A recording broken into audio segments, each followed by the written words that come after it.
My name is Ali, and I am 13 years old. I live in a small village with my family. My village is far from the city, and life here is simple. We don't have many modern things, like the internet or fancy schools. Most people in my village work on farms. My father is a farmer, and my mother takes care of our home. I have two younger sisters and one older brother. We all live together in a small house made of mud and bricks. Since I was a little boy, I've always dreamed of learning English. I didn't know much about it, but I often heard people say that speaking English could change your life. People who know English can get better jobs, travel to different countries, and talk to people from all over the world. For me, that sounded like a big dream. I imagined myself speaking English one day, talking to people from faraway places. But in my village, learning English seemed almost impossible. In my village, there are no English teachers. The school I go to doesn't teach English, and none of my friends or family members speak the language. We don't have any English books, and the only library we have is small and doesn't have any English materials. Sometimes I felt like my dream was too big. How could I learn English when I didn't have any help? But deep inside, I didn't want to give up. Every day, I would think about my dream. I would watch birds flying in the sky and imagine myself flying to other countries, speaking English with people from different places. My friends didn't understand why I wanted to learn English. They would ask me, "Why do you want to learn a language no one speaks here?" But I knew in my heart that learning English would help me in the future. In my free time, I liked to help my father on the farm. We grew vegetables and fruits, and we had a few chickens and goats. My father always said that working on the farm was important because it gave us food to eat. But he also told me that learning new things was important too. Even though he didn't speak English, he always supported my dream. He would say, "Ali, you can do anything if you try hard enough." My hobbies were simple. I liked to play football with my friends and read books, but the books in my village were all in our native language. I dreamed of reading books in English one day. Sometimes I would find an old magazine or newspaper that had a few English words, and I would try to guess their meaning. I didn't know if I was right, but it made me excited to learn more. My brother, who was a few years older than me, had once visited the city for work. He told me that people in the city were learning English, and they had schools where they could study the language. I remember asking him a lot of questions. How do they learn? Is it hard? Can I learn too? He didn't have all the answers, but he said something that stayed with me. "Ali, if you want something badly, you'll find a way." That night, I couldn't sleep. I kept thinking about how I could learn English. There were no schools, no teachers, and no resources, but I knew one thing for sure. I wouldn't give up. I promised myself that no matter how hard it was, I would find a way to learn English. This was the beginning of my journey, and I didn't know how it would end, but I was ready to start. The days passed, and I couldn't stop thinking about learning English. But every time I thought about where to start, I felt lost. There were no teachers in my village, no schools that taught English, and no one around me knew the language. Even my parents couldn't guide me because they had never learned English themselves. I felt like I was standing in front of a locked door with no key. One evening, I sat outside my house, looking at the setting sun. My mind was full of questions. How can I learn a language when I don't even know the basics? Where do I start? Is it even possible? The doubts started to grow. Maybe my friends were right. Maybe I was wasting my time dreaming about something too big. I didn't know the answer, but I knew that giving up wasn't an option. That night, my brother came home from his job in the city. I hadn't seen him for a few weeks, so I was excited to talk to him. After dinner, I sat with him and asked him more about the city. I wanted to know everything, how people lived, what they did, and especially how they learned English. He told me that in the city, many people were trying to learn English because it was important for jobs and communicating with people from other countries. My heart raced with excitement as he spoke. I finally gathered the courage to ask, "Do you think I can learn English too, even here, without any teachers?" He looked at me and smiled. "Ali, you can do anything if you want it badly enough. But you have to find your own way. Start small. Don't expect to know everything at once. Just take the first step, no matter how small it is." His words stayed with me, and I decided that night to stop worrying and start doing something, anything, to learn English. I didn't have a teacher or books, but I had something even more important: determination. The next day, I woke up early. After finishing my chores on the farm, I sat in the small corner of our house where I liked to study. I found an old notebook and a pencil and decided to write down everything I knew about English, which wasn't much. I could barely write the alphabet, and I didn't know how to pronounce most words, but I didn't let that stop me. I wrote the letters of the alphabet over and over again, repeating them to myself. It was slow and I made mistakes, but I felt like I was making progress. A few days later, something unexpected happened. I was walking through the market when I heard a man selling small radios. He was shouting, "Buy a radio! Listen to the world! News from the city!" I stopped in my tracks. A radio? Could I use that to learn English? I hurried home and asked my father if I could save up to buy a small radio. He didn't understand why I needed one, but he trusted me and agreed. Over the next few weeks, I saved every small coin I earned from helping on the farm. Finally, the day came when I had enough to buy the radio. I rushed to the market and bought the cheapest one I could find. It was small and old, but it worked. I felt like I had found a treasure. That evening, I turned on the radio, my heart racing with excitement.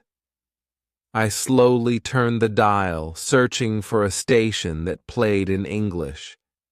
Most of the stations were in our local language, and for a moment, I feared I wouldn't find anything useful. But then, out of nowhere, I heard a voice speaking in English. It wasn't clear, and the signal was weak, but I could make out a few words.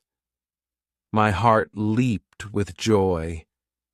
Every night after that, I would sit by the radio and listen. Sometimes I could barely understand anything, but I didn't care. I just wanted to hear the sounds of the language. I started to recognize a few words here and there. Hello? Good morning? Thank you.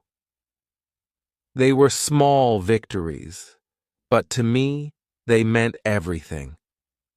I would repeat the words out loud, trying to copy the way the people on the radio said them. I felt like I was finally learning, even if it was slow. The next challenge was writing. I had learned the alphabet, but writing words was much harder. I didn't know how to spell most words, and the ones I tried to write looked wrong. I didn't let that discourage me, though. I kept practicing. Every night after listening to the radio, I would write down the words I recognized in my notebook. Sometimes they were spelled completely wrong, but I didn't care. I was learning in my own way, and that was what mattered. One day my cousin came to visit from the city. He had been learning English at his school, and I saw this as my chance. I asked him if he could teach me a few words. He was happy to help. He wrote down some basic phrases for me. My name is Ali. I am a student. How are you? These were simple sentences, but they were like gold to me. I repeated them over and over, practicing how to say them out loud. It was the first time I had ever spoken full sentences in English, and it felt amazing. My cousin also gave me some advice that I would never forget.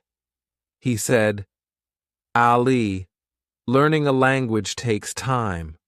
Don't rush. Just learn a few words each day and practice them. Even if it feels slow, you'll get better.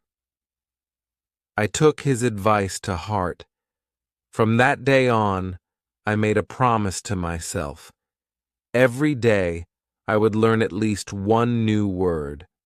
I would listen to the radio, repeat what I heard, and write down the words in my notebook. It didn't matter how long it took. I was determined to learn. As the weeks went by, I started to feel more confident. I could introduce myself in English, say a few basic phrases, and even recognize some words on the radio. It was still hard, and I knew I had a long way to go, but I could see the progress I was making. That small progress gave me hope and kept me going. I realized that the journey to learning English wasn't about knowing everything at once. It was about taking small steps, one at a time, and never giving up. And that's exactly what I was going to do. As I continued learning, I started to see how difficult this journey was going to be. Each day, I would wake up early, do my chores on the farm, and then spend hours listening to the radio. It had become a part of my routine. The voices I heard on the English broadcasts became like teachers to me, even though they didn't know I was listening. I would repeat what I heard, copying their words and sentences. But as much as I was improving, I also started to face new challenges.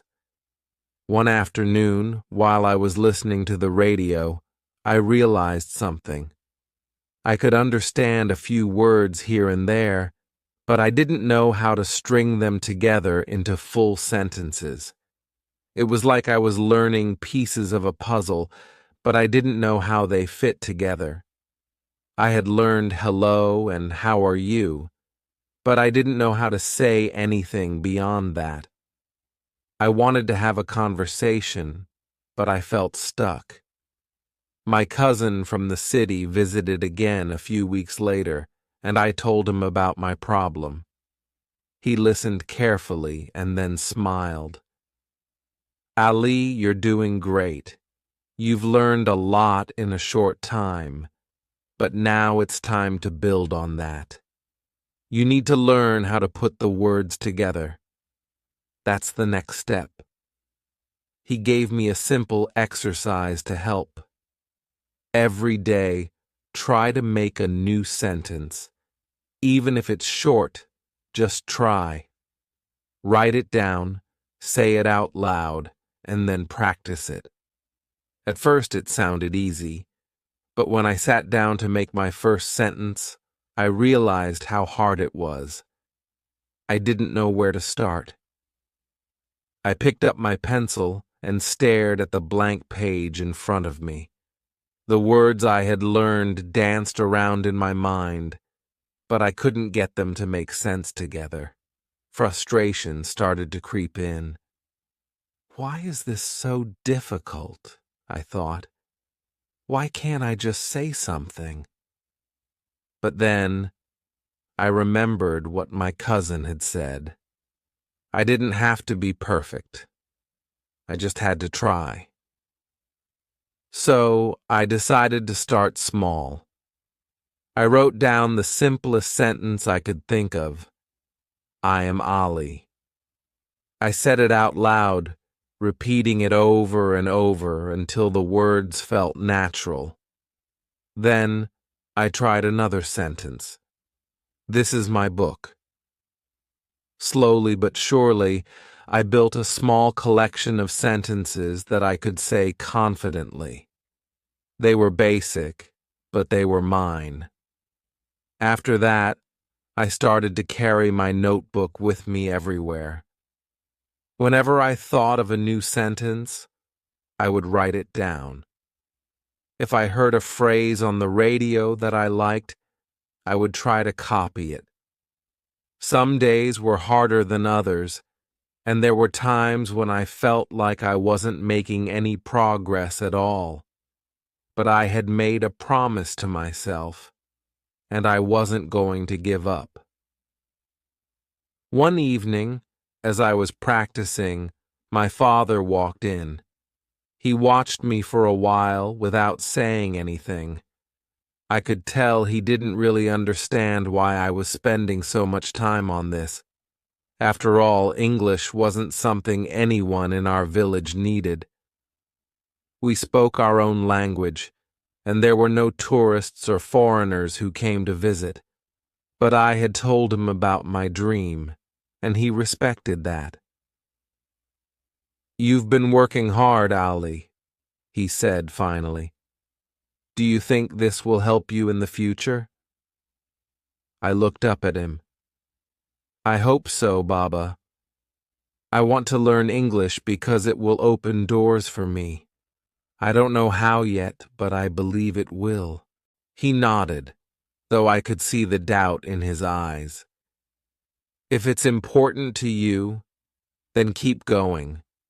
But don't forget to help your mother and me with the farm."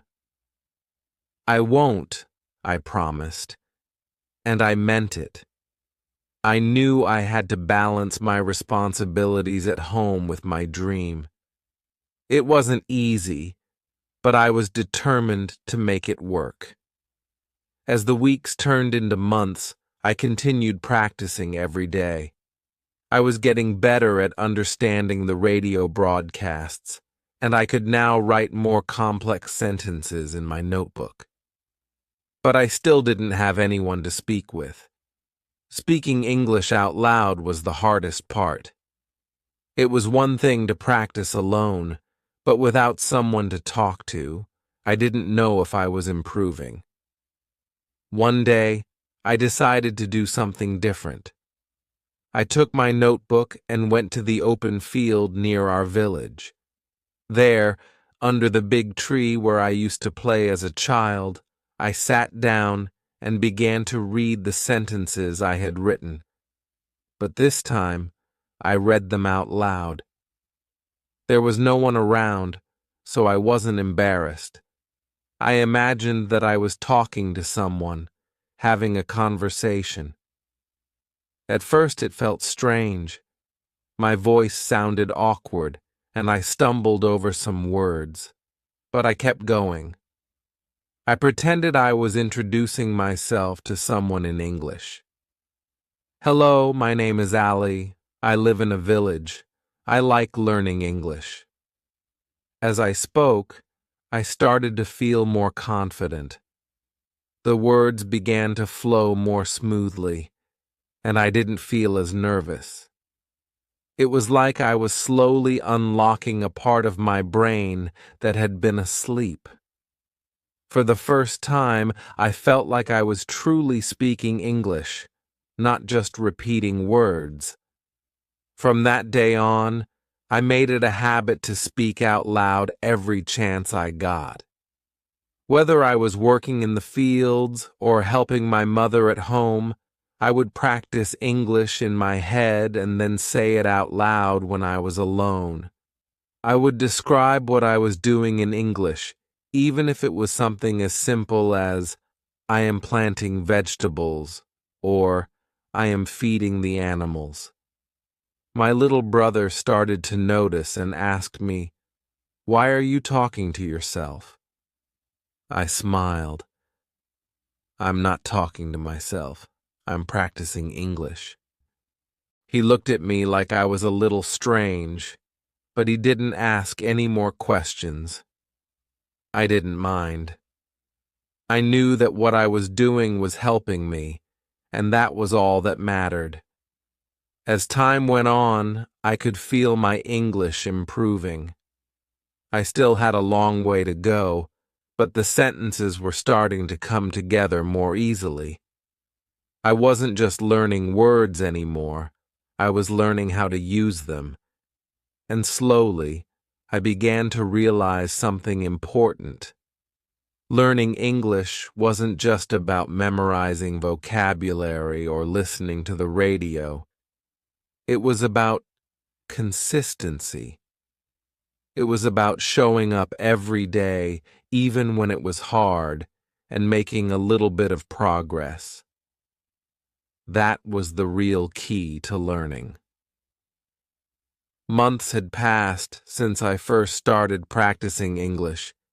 Every day I was getting a little better, but I still felt like there was so much more to learn. The radio was helpful, and my notebook was filling up with new sentences, but something was missing. I was learning English, but I wasn't sure how much progress I was really making. I had no one to talk to, no one to test my skills with. My village was small, and no one else seemed to care about English the way I did. Then one day, something happened that changed everything. It was a warm afternoon, and I was helping my father in the fields when we saw a group of people coming towards us. They were strangers, clearly not from our village. As they got closer, I realized they were foreigners, tourists maybe. They were speaking in a language I didn't recognize, but soon I heard something familiar. English. My heart started to race. This was it. A real chance to speak with someone in English. But as they approached, fear also crept in. What if I couldn't understand them? What if they couldn't understand me? The group stopped to ask my father for directions, but of course he didn't understand them. He looked at me, confused, and motioned for me to step forward. "Ali, they are speaking in English. Can you help?" This was my moment. I took a deep breath and walked towards the group. My hands were shaking, and I could feel my heart pounding in my chest. One of the tourists, a tall man with a friendly smile, spoke first. "Hello, we're looking for a place to eat. Is there a restaurant nearby?" His English was so fast, faster than anything I had heard on the radio. For a moment, I froze. The words came at me like a flood, and I struggled to catch them. But I had come too far to back down now. Hello," I managed to say. My voice felt shaky, but I pushed through it. There is a small cafe in the village. It's, this way. I pointed in the direction of the cafe, hoping I had said it correctly. The man smiled and nodded. "Thank you so much. Your English is very good," he said, giving me a thumbs up. I could hardly believe it. I had done it. I had spoken in English, and he had understood me. It wasn't perfect, but it had worked. My father watched with pride, though he didn't understand the words we were exchanging. As the group walked away, I felt a surge of confidence I had never felt before. It was like everything I had been working for had finally come together in that moment. For the first time, I knew that I could actually communicate in English. The tourists had understood me, and I had understood them. After that day, I was more determined than ever to keep learning. But I also realized something important. I needed more exposure to English. Listening to the radio and practicing sentences was good, but it wasn't enough. I needed to hear real conversations, talk to real people, and challenge myself in new ways. I shared my thoughts with my cousin when he visited again a few weeks later. He agreed. "You've done amazing work, Ali," he said. "But you're right. To really improve, you need to practice with other people. I think it's time for you to go beyond the village." The idea of leaving the village made me nervous. I had never traveled far from home, and the thought of going to a bigger town or city seemed overwhelming. But I knew that if I wanted to reach my goal of learning English fluently, I had to step out of my comfort zone. So, we made a plan. My cousin suggested that I visit him in the city for a few weeks during the summer. He lived near a school where many people spoke English, and he promised to take me to places where I could hear English all around me. At first, my parents were hesitant. They needed my help on the farm, and they didn't see why learning English was so important. But after a long conversation, they agreed to let me go. "You've worked hard, Ali," my mother said as she packed my bag. "I hope this trip will help you achieve your dream." The day I left for the city was one of the most exciting and terrifying days of my life. As I sat on the bus, looking out at the passing fields, I couldn't help but wonder what awaited me. The city was a place of opportunity, but also a place of challenges. I knew I would be stepping into a world where English was spoken all the time, and I wasn't sure if I was ready. When I arrived at my cousin's house, I was greeted with open arms. He was excited to show me around and introduce me to the city. That evening, we sat down to plan out the next few weeks. "Tomorrow," he said, "we're going to visit a bookstore. They have a section with English books. You should start reading more if you want to improve." The idea of reading English books scared me. I could barely write sentences in my notebook, and now I was supposed to read whole books? But my cousin reassured me. "Don't worry. We'll start small. We'll find books that are simple, ones that you can understand. You just need to keep practicing." The next morning, we went to the bookstore. It was huge, much bigger than anything I had seen in my village. Rows and rows of books lined the shelves, and as we walked through, I felt a little overwhelmed. Finally, we reached the English section. My cousin picked out a few books and handed them to me. "Start with these," he said. "They're for beginners. Read a little every day, and if you don't understand something, I'm here to help." Nodded, feeling both excited and nervous. I opened the first book and scanned the words. They were simple, but still challenging for me. Slowly, I began to read, sounding out the words in my head. It wasn't easy, but with each page, I felt myself getting a little better. Over the next few weeks, my routine changed. Instead of spending my evenings listening to the radio, I now spent them reading English books. My cousin would quiz me on new words, and we would practice speaking together. He introduced me to some of his friends who spoke English, and though I was shy at first, I started to join in on conversations. One day, while we were sitting at a cafe, my cousin turned to me and said, "You've come a long way, Ali. I'm proud of you."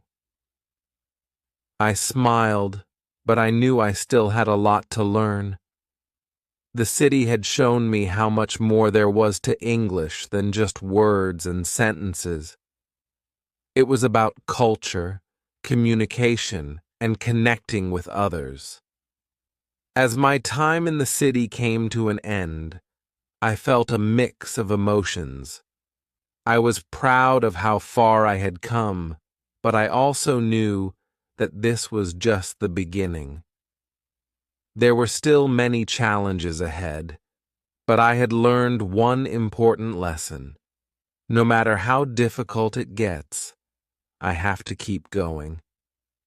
Returning to my village after spending weeks in the city felt both comforting and strange.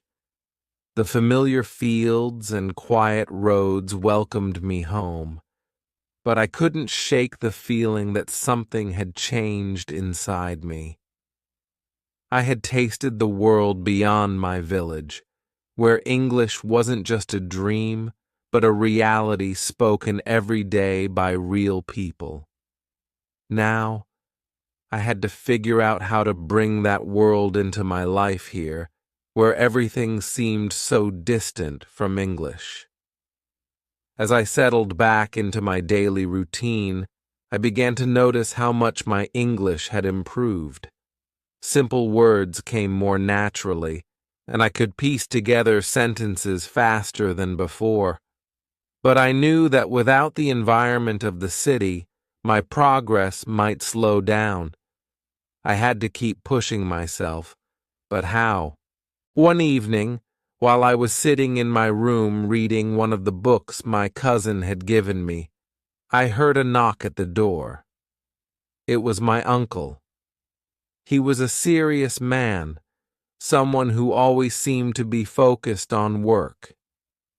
He rarely spoke to me about anything other than the farm.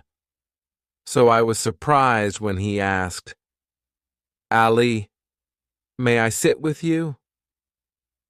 I nodded, unsure of what he wanted to talk about. He sat down on the chair across from me and stared at the book in my hands.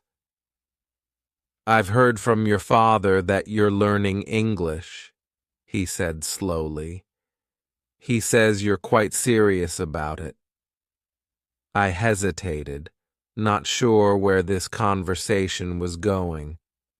"Yes, Uncle," I replied. "I've been studying for a while now." He nodded thoughtfully. "That's good. Learning English can open doors, you know. It can help you see the world in a way many people from our village never will. But I have a question for you, Ali. Why are you learning English?" The question took me by surprise.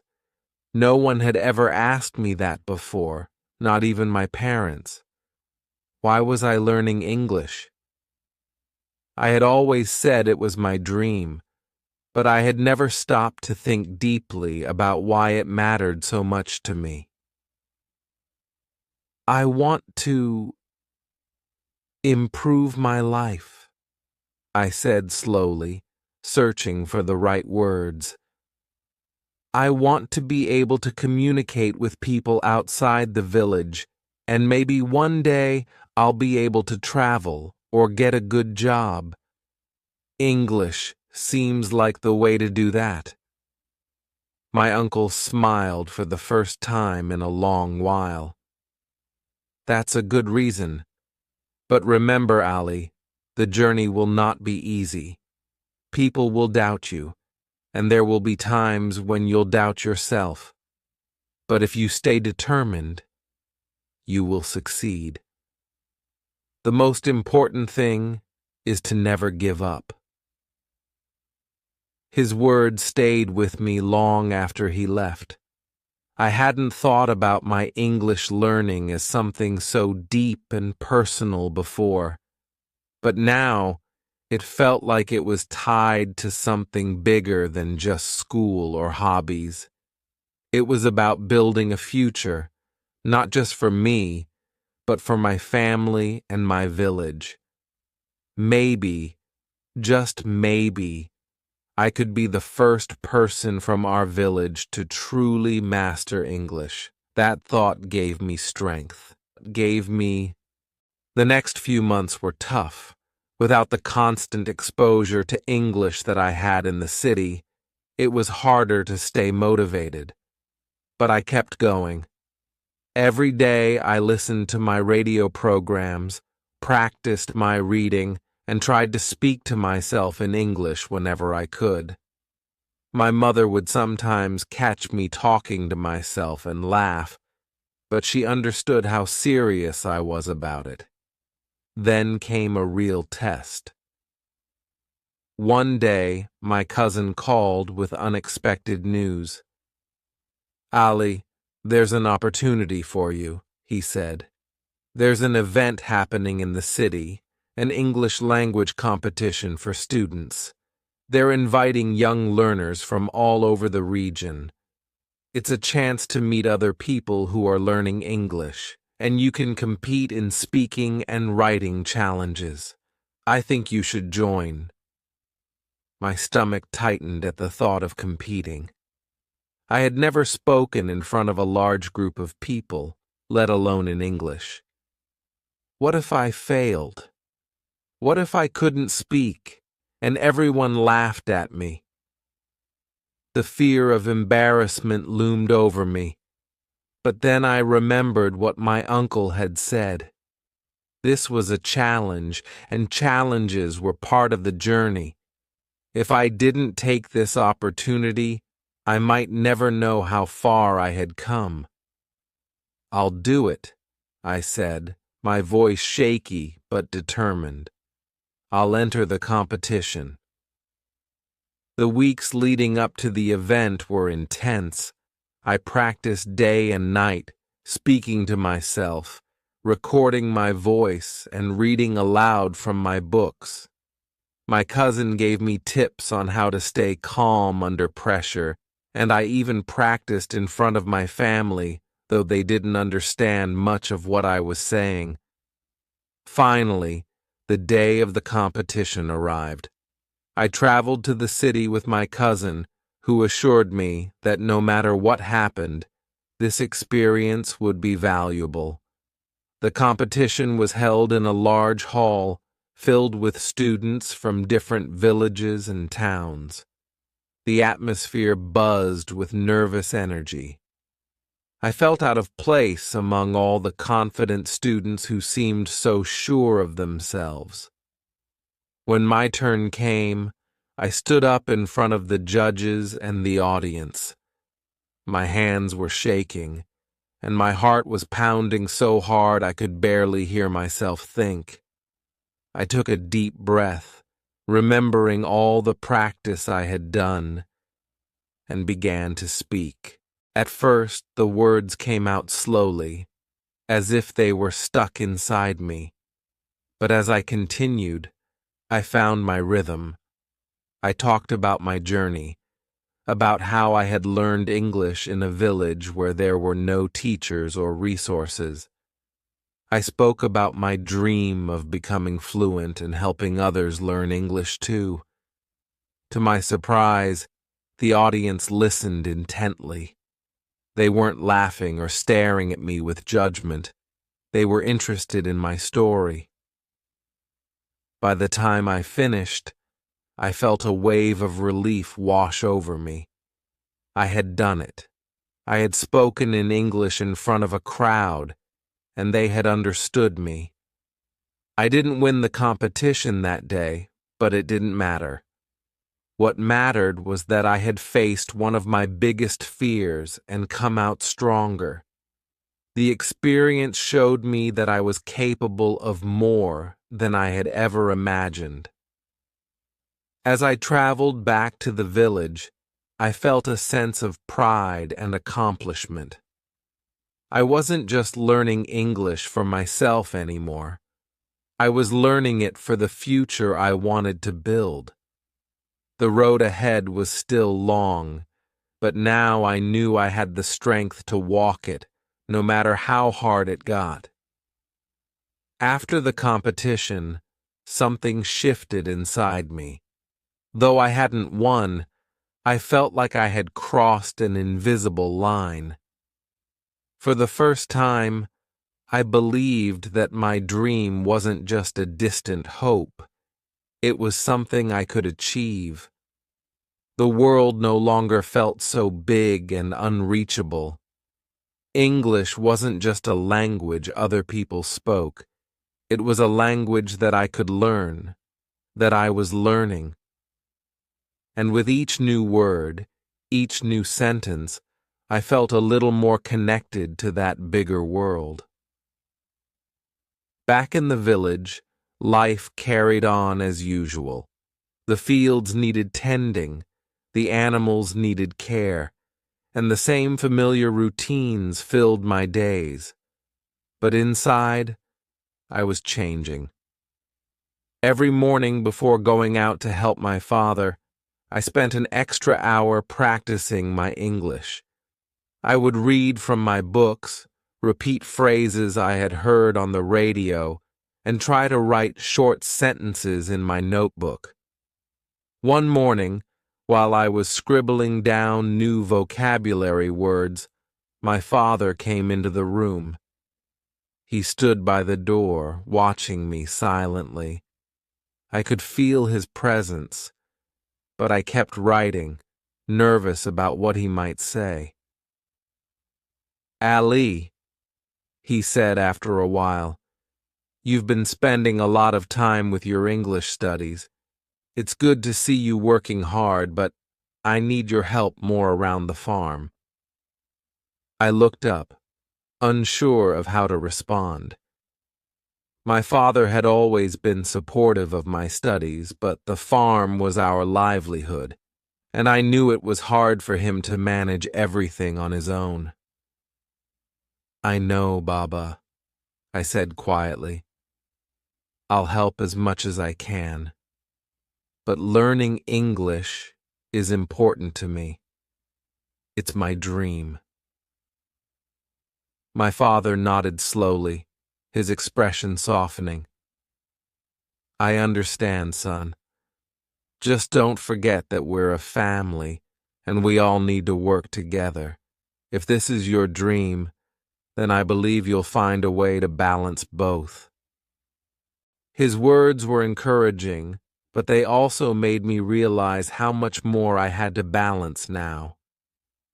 I had my responsibilities at home, and yet my passion for learning English was growing stronger each day.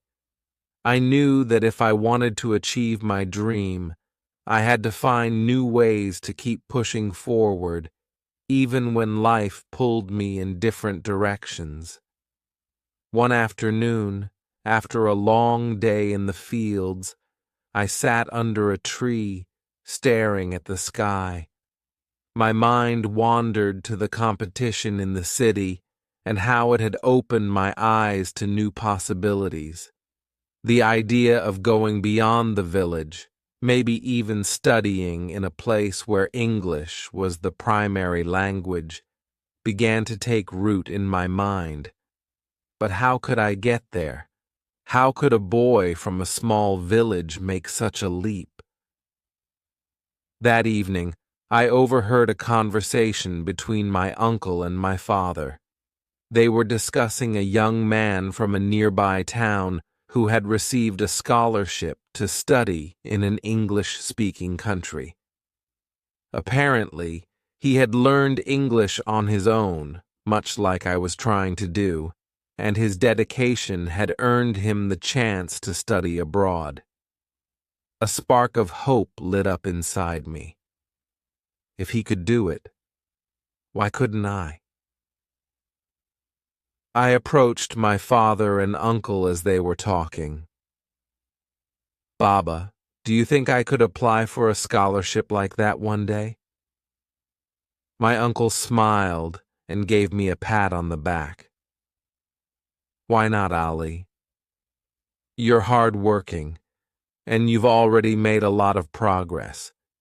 If you keep going, who knows where your journey might take you?" His encouragement filled me with determination. That night, I made a promise to myself.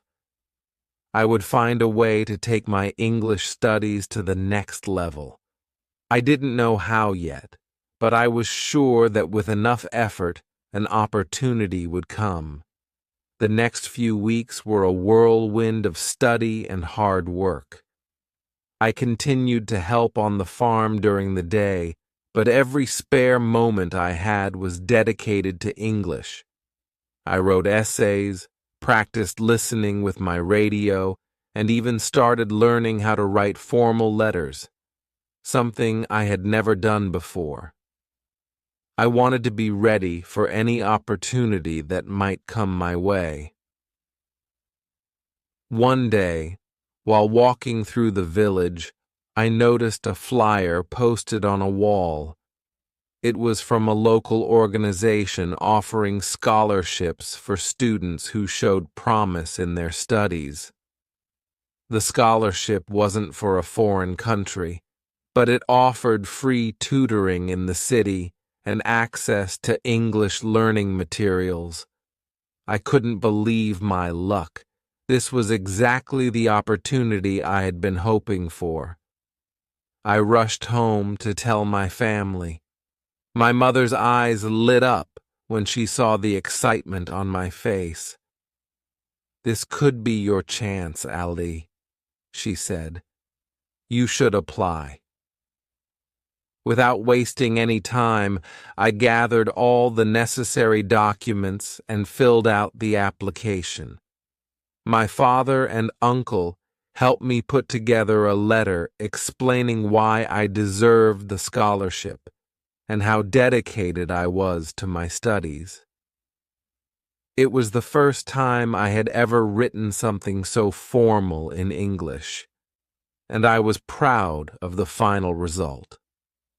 Weeks passed, and I almost forgot about the application. Life in the village was busy, and I had plenty to keep me occupied. Then one afternoon, just as I was finishing my chores, a letter arrived. It was addressed to me, and my heart raced as I tore it open. "Dear Ali," it began, "we are pleased to inform you that you have been selected for the scholarship program." I could hardly believe it. I had been chosen. The scholarship meant that I would be able to travel to the city once a week to attend English classes and receive special tutoring. I felt like the door to a new world was opening before me. When I told my family, they were thrilled. My mother hugged me tightly, and my father, though not always one to show his emotions, smiled with pride. My uncle clapped me on the back and said, "This is just the beginning, Ali. You've worked hard for this, and now the real journey begins." As I prepared to start my lessons in the city, I realized that learning English wasn't just about mastering a language anymore. It was about opening doors to opportunities I had never imagined. With this scholarship, I was taking my first real step toward a future that, not long ago, seemed impossible.